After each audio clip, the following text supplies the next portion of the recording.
Trump's push for critical minerals sparks controversy in Ukraine and beyond.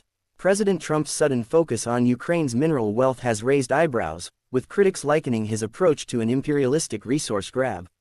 Earlier this month, he sent his Treasury Secretary, Scott Bessent, to Kyiv to negotiate directly with Ukraine's leadership. Shortly after, Trump publicly ramped up the pressure, declaring, "I want security of the rare earth." While Trump's recent push may seem abrupt, his interest in critical minerals dates back to his first term.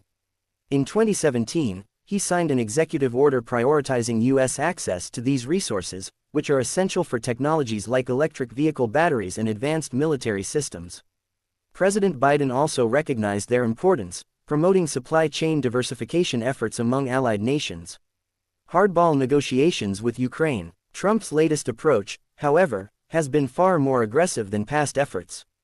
His administration initially demanded that Ukraine hand over half of its revenues from natural resources, including minerals, oil, gas, and port infrastructure. Trump also asked for $500 billion in compensation for U.S. military and financial aid provided under Biden, a demand that critics slammed as rapacious and mercantilist. Faced with these terms, Ukrainian officials hesitated.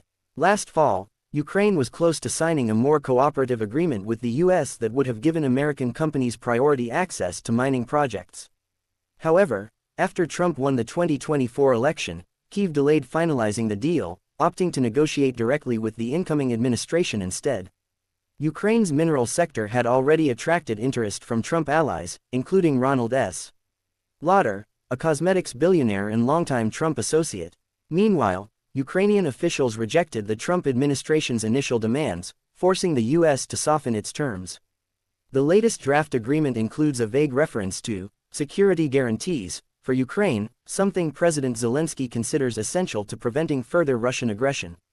A global scramble for resources. Trump's push for mineral security isn't limited to Ukraine. His administration has also explored ways to tap into Greenland's and Canada's mineral wealth. In fact, Prime Minister Justin Trudeau privately warned business leaders that Trump's threats to annex Canada over its resources were a real thing. In 2020, Trump famously suggested buying Greenland after being encouraged by Lauder.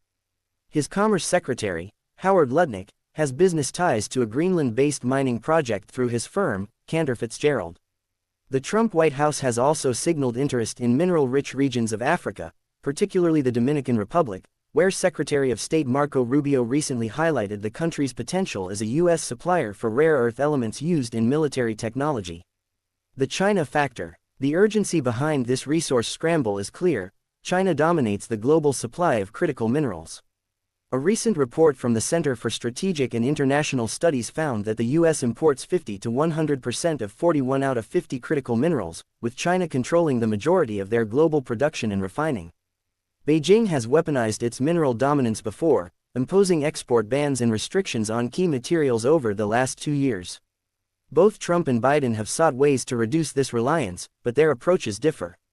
Biden focused on international partnerships and investment in mining projects across friendly nations.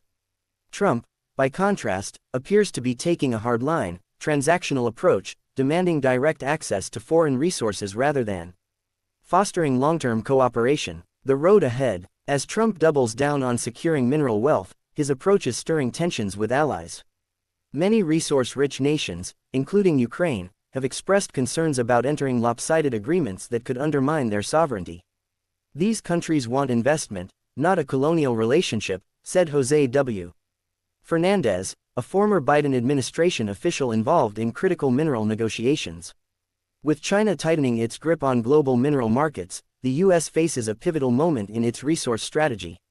Whether Trump's tactics will secure long-term supply chains or alienate key partners remains to be seen. Please like and subscribe now.